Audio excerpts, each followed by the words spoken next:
Conservation nature, pour que la nature reste un coin de paradis. Bonjour à tous, c'est Alex et je suis heureux de vous retrouver sur le podcast Conservation Nature avec notre émission 15 minutes pour comprendre facilement l'écologie. Ensemble, nous décryptons l'écologie, ses enjeux et ses dernières tendances afin de vous aider à mieux consommer tout en protégeant la nature. Dans cet épisode, nous aborderons la question du réchauffement climatique. Chaque jour, celui-ci progresse et les scientifiques nous peignent un avenir plus sombre encore que ce qu'évoquaient les prévisions initiales. Quelles sont les causes de ce réchauffement climatique? Comment se manifeste-t-il? Quelles pourraient être les conséquences à long terme? Et surtout, que pouvons-nous faire pour permettre aux générations futures de profiter d'une planète plus saine? Réfléchissons ensemble aux différentes solutions possibles. On estime désormais que l'accord de Paris, qui s'était fixé pour objectif de maintenir le réchauffement climatique sous les 2 degrés, n'a plus que peu de chances d'aboutir. Partout à travers le monde, les glaces fondent, les canicules se font plus intenses, les catastrophes climatiques se multiplient et la biodiversité s'effondre, une espèce à la fois. Très simplement, le réchauffement climatique se caractérise par une hausse globale des températures à la surface de la Terre sous l'effet de ce que l'on appelle l'effet de serre. Depuis toujours, les volcans ou les zones humides participent à cet effet de serre en rejetant du méthane ou du dioxyde de carbone. Le phénomène est d'ailleurs indispensable à la vie sur Terre, car c'est à travers lui que l'atmosphère va retenir une partie de l'énergie du soleil, réchauffant les sols, l'eau et l'air. Sans lui, la température ambiante serait trop froide pour permettre la vie sur notre planète. Malgré tout, nos activités humaines ont repoussé l'effet de serre au bout de ses limites. Nous rejetons au quotidien de telles quantités de gaz et de substances toxiques que le processus de réchauffement est largement décuplé. Autrement dit, le réchauffement climatique n'est pas un phénomène naturel, mais un bouleversement d'ampleur mondiale causé par les sociétés humaines. Il est d'ailleurs apparu bien plus tôt que ce que l'on croit. En 1820, alors que la science de la chaleur n'existe pas encore, le mathématicien Joseph Fournier s'interroge sur le climat de notre planète. Il en vient le premier à émettre l'hypothèse d'une transformation de l'énergie solaire par l'atmosphère. À l'époque, l'idée du réchauffement climatique est encore loin, mais celui-ci se manifeste déjà dans l'Arctique et les océans tropicaux. Quelques années plus tard, vers la fin du siècle, c'est le scientifique et alpiniste John Tyndall qui établit la relation entre vapeur d'eau, dioxyde de carbone et modification de l'atmosphère. L'idée qu'un léger changement de la composition de l'atmosphère pourrait influer sur le climat fait son apparition. Le terme effet de serre sera quant à lui proposé en 1901 par le météorologue suédois Gustaf Ekholm. Et les recherches se poursuivent au siècle suivant. En 1906, le chimiste August Arrhenius constate le rôle central du CO2 dans l'effet de serre et anticipe pour la première fois un futur réchauffement climatique lié à nos activités humaines. Mais à l'époque, le réchauffement climatique est perçu comme quelque chose de positif. Bon nombre de scientifiques reconnus suggèrent d'ailleurs de brûler volontairement du charbon pour réchauffer l'air ambiant afin de faciliter les cultures et de repousser la prochaine ère glaciaire. Il faut attendre les années 60 pour que le réchauffement climatique revienne vraiment sur le devant de la scène. Le scientifique Charles David Keeling démontre alors que la concentration de CO2 dans l'atmosphère augmente progressivement, tandis que Roger Revelle, scientifique érudit, apporte la preuve de la limite des océans dans l'absorption du carbone. Et tardivement, la société politique finit par s'intéresser au problème et par réfléchir à de futures stratégies. Des solutions qui toucheront fondamentalement aux activités humaines puisque c'est le rejet constant de gaz à effet de serre à travers nos vies quotidiennes qui est pointé du doigt. En cause notamment la production d'énergie pour l'électricité ou le chauffage qui nécessite l'exploitation de charbon ou de pétrole ainsi que les transports de personnes et de marchandises. Les voitures, l'aviation et le transport maritime rejettent 14% des gaz à effet de serre mondiaux responsables du réchauffement climatique. Viennent ensuite la déforestation, l'agriculture et l'élevage. La production de viande et de produits laitiers émet la moitié des gaz à effet de serre liés à l'alimentation dans le monde. En outre, agriculture et déforestation sont étroitement liées puisque la majorité des forêts récupérées par l'homme serviront au pâturage et à la production de céréales spécifiquement dédiées au bétail. Des céréales qui suffiraient autrement à nourrir plus de 3 milliards de personnes. Alors, bien évidemment, la température moyenne du globe varie d'une année à l'autre, mais la tendance ne peut en aucun cas être confondue avec le problème de fond qui nous concerne. Depuis le siècle dernier, la planète s'est globalement réchauffée de 0,9 degrés, 2016 ayant été l'année la plus chaude jamais enregistrée avec des températures 1 à 1,5 degrés supérieures par rapport à celles de l'ère pré-industrielle, soit avant 1850. Le problème, c'est que les années à venir ne tarderont pas à battre ce triste record. Tandis que la consommation de masse et l'industrialisation s'accélèrent, la combustion de pétrole ou de charbon promet de rejeter toujours plus de polluants dans l'atmosphère. Et par la déforestation, nous contribuons à détruire les boucliers naturels qui nous préservent des dangers des gaz à effet de serre. Les conséquences du réchauffement climatique s'observent déjà aujourd'hui et sont en train d'amorcer un bouleversement mondial. Tempêtes, typhons, inondations, feux de forêt, depuis quelques années, les phénomènes naturels extrêmes se multiplient. Une dizaine de petites îles du Pacifique ont d'ores et déjà été englouties par la montée des eaux et de plus en plus de personnes sont poussées à l'exode pour raisons climatiques. Dans les océans, les coraux meurent à petit feu. Sous la hausse de la température des eaux, on assiste à un phénomène de blanchissement progressif qui constitue la première étape avant le dépérissement total. Près de la moitié de la grande barrière de corail a disparu depuis 2016. Les coraux jouent pourtant un rôle essentiel dans l'équilibre des océans, puisqu'ils fournissent abri et nourriture à près de 25% de la vie sous-marine. Malgré tout, le déclin se poursuit, amplifié par le développement urbain des côtes et la pêche illégale qu'aucune politique n'est pour le moment parvenue à faire cesser. D'un autre côté, la photosynthèse qui nous fournit l'oxygène que nous respirons se fait de plus en plus difficile. Dans les milieux marins les plus profonds, on observe aujourd'hui des zones complètement mortes où plus aucune vie n'est possible. Et le phénomène progresse vers la surface à raison d'1 mètre par an, limitant petit à petit l'habitat des différentes espèces. Sur Terre, les glaciers reculent beaucoup plus vite que prévu. Le 1er août 2019, le Groenland a perdu 11 milliards de tonnes de glace en un jour, ce qui correspond aux scénarios les plus pessimistes envisagés pour 2070 seulement. À la même période, c'est le glacier des Deux Alpes, situé dans le massif des Écrins à 3600 mètres d'altitude, qui s'est vu fermer aux skieurs pour la toute première fois de son histoire. Les épisodes caniculaires des mois de juin et de juillet y ont en effet accéléré la fonte des neiges. Quant aux espèces végétales et animales, elles sont complètement perturbées par les caprices du temps. Les printemps et les étés plus chauds avancent de plus en plus les floraisons et les périodes de récolte. Plantes et animaux s'éteignent à une vitesse folle, les oiseaux migrateurs n'entreprennent plus leur long voyage mais profitent plutôt de la douceur de nos hivers européens. La moitié des mammifères terrestres sont déjà en danger, en particulier les primates et les éléphants. Les scientifiques prévoient désormais une élévation des températures allant de 2 à 6,3 degrés sur ce seul siècle. Certains évoquent déjà l'ouverture d'une nouvelle ère géologique. C'est l'Anthropocène, caractérisée par l'empreinte de nos activités humaines. Et dans les décennies à venir, si aucune solution viable n'est mise en place, ce sont les écosystèmes et leurs ressources qui seront transformés en profondeur. La pêche, l'agriculture ou les activités minières telles que nous les connaissons ne pourront plus être pratiquées de la même façon.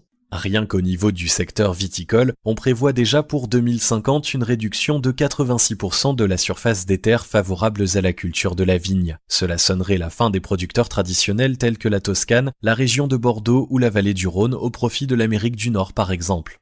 Globalement, chaque degré supplémentaire diminue les rendements agricoles de 10%. Autrement dit, avec le réchauffement d'environ 5 degrés attendu d'ici la fin du siècle, il faudra apprendre à nourrir une population 50 fois plus nombreuse avec 50% de ressources en moins. À l'horizon 2080, 600 millions de personnes devraient ainsi souffrir de malnutrition. Mais qui dit réchauffement climatique dit forcément période de sécheresse et elles seront à l'avenir plus fortes, plus longues et plus étendues à l'échelle géographique. Le bassin méditerranéen, déjà très sec, deviendra encore plus vulnérable face aux épisodes caniculaires intenses qui seront alors la norme en Europe. Des 4 degrés supplémentaires, des régions du monde telles que Calcutta ou certaines zones d'Asie du Sud deviendront tout simplement inhabitables. Partout à travers le globe, les incendies devraient en revanche se multiplier. Par ailleurs, l'appauvrissement des ressources en eau douce et les chaleurs extrêmes n'empêcheront pas la récurrence des pluies torrentielles et des inondations sur notre continent notamment. 3,65 millions de personnes pourraient être ainsi régulièrement exposées aux inondations entre 2030 et 2100. Des catastrophes naturelles amplifiées par la montée progressive du niveau des mers. Conséquence de la fonte des glaces et de la dilatation causée par l'effet de la chaleur, les scénarios les plus pessimistes envisagent déjà une augmentation de 0,4 à 1 mètre d'ici la fin du siècle.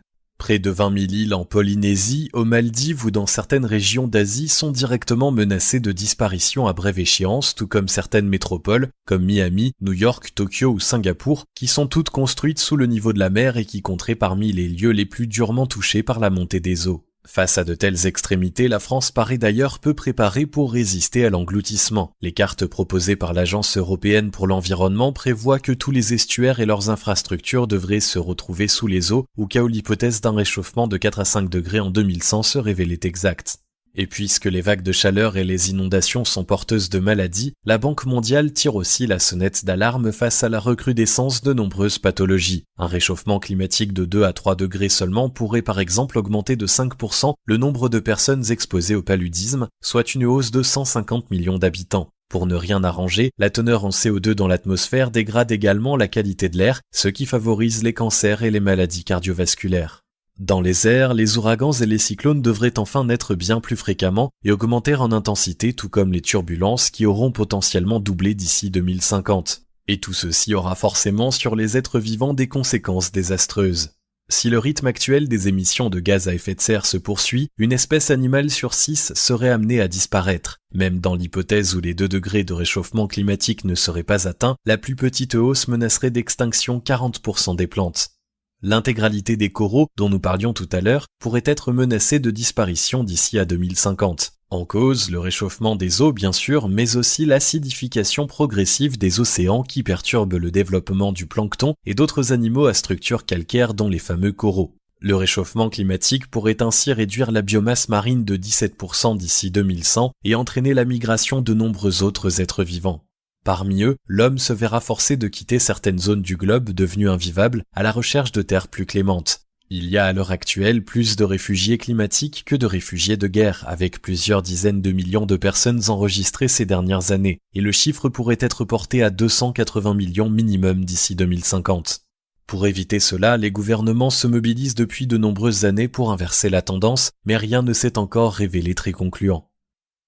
En 1997, le protocole de Kyoto proposait aux pays industrialisés de réduire de 5,2% l'émission de 6 gaz à effet de serre, parmi lesquels le dioxyde de carbone, le méthane et l'oxyde d'azote. Mais au-delà des difficultés à mettre en place un tel objectif, les États-Unis, pourtant plus gros producteurs de gaz à effet de serre au monde, ont toujours refusé de ratifier l'accord. Et 20 ans plus tard, l'actuel président Donald Trump fait office de chef de file des climato-sceptiques en amorçant le retrait des États-Unis de l'accord de Paris qui visait une réduction de 26 à 28% des émissions de gaz à effet de serre d'ici 2025.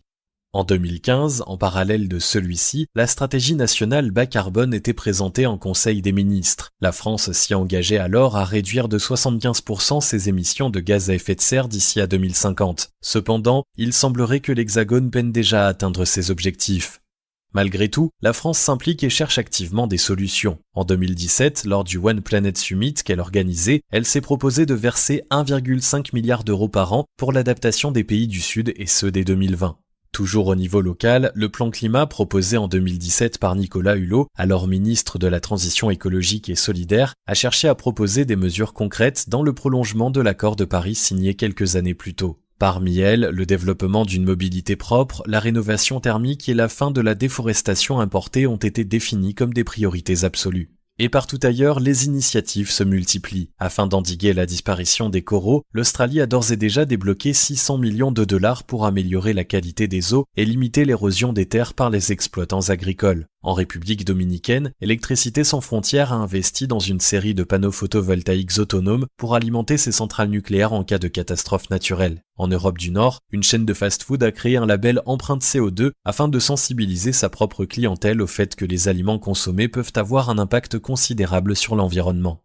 Et puisque les politiques climatiques sont devenues un enjeu fondamental sur le plan international, les pays s'efforcent de coordonner leurs actions, notamment à travers les COP ou conférences des parties qui sont devenues depuis les années 90 les rendez-vous phares de la lutte contre le réchauffement climatique. Prochaine date au programme, la COP 15 de Pékin, qui discutera de la diversité biologique, puis la COP 26 de Glasgow en novembre 2020, qui portera sur les changements climatiques. Dernièrement, l'Europe a également affiné son pacte vert avec l'ambition de devenir le premier continent climatiquement neutre au monde d'ici 30 ans. Un défi de taille qui devrait s'accompagner de mesures tout aussi ambitieuses portant sur la réduction des émissions et l'investissement dans la recherche.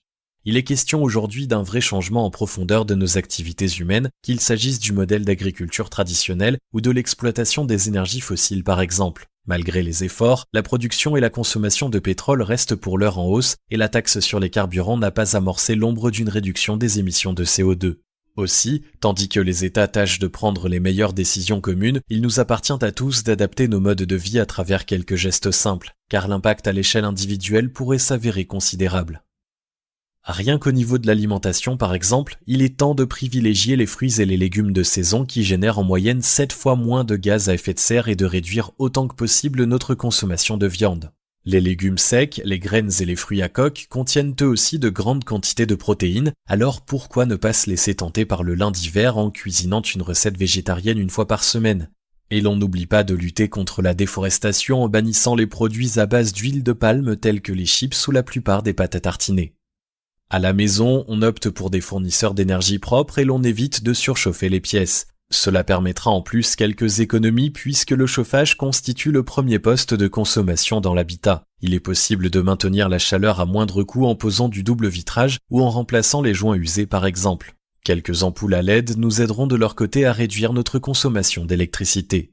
Pour préserver les océans, on mise sur des produits ménagers plus respectueux de l'environnement, on évite les produits à usage unique tels que les pailles en plastique et l'on repense sa manière de consommer en privilégiant le vrac et les aliments peu emballés. La diminution de nos déchets passe aussi par l'économie circulaire avec le recyclage, la réparation ou l'achat d'occasion. Et puisque les transports représentent la première source d'émissions de gaz à effet de serre, l'heure est au transport en commun, aux véhicules électriques et au covoiturage. L'idéal restant bien sûr la marche et le vélo lorsque le trajet le permet. Côté détente enfin, on préférera les douches au bain car le traitement des eaux usées est très énergivore et que les nappes phréatiques desquelles nous tirons notre eau douce ne sont pas inépuisables. Elles sont d'ailleurs indispensables pour la faune et la flore. Mais au quotidien, ce sont en moyenne 145 litres d'eau que nous consommons, dont 40% rien que pour l'hygiène. De façon générale, il devient difficile d'ignorer les mises en garde. L'existence du réchauffement climatique a largement été démontrée sur le plan scientifique, reste à voir sur le long terme ce qui pourra être fait sur les plans politiques et social. De nombreux projets se développent aujourd'hui pour nous aider à effectuer la transition la plus douce possible. Même les moteurs de recherche deviennent écologiques. Ecosia vous permet ainsi de sauver un arbre à chacune de vos recherches, tandis que Lilo sera l'occasion de financer un projet environnemental. Et puisque tout ou presque est question d'argent, notez qu'il est moins coûteux de lutter contre le réchauffement climatique que de ne rien changer. Alors en route, travaillons ensemble au mode de vie éco-responsable de demain. Merci d'avoir écouté ce nouvel épisode, j'espère qu'il vous a plu. Si c'est le cas, n'hésitez pas à nous suivre sur les réseaux sociaux et à faire un tour sur notre site internet conservation-nature.fr pour connaître les prochains sujets. Vous y trouverez notamment de nombreux articles sur l'écologie, la nature et la protection de l'environnement. À très bientôt.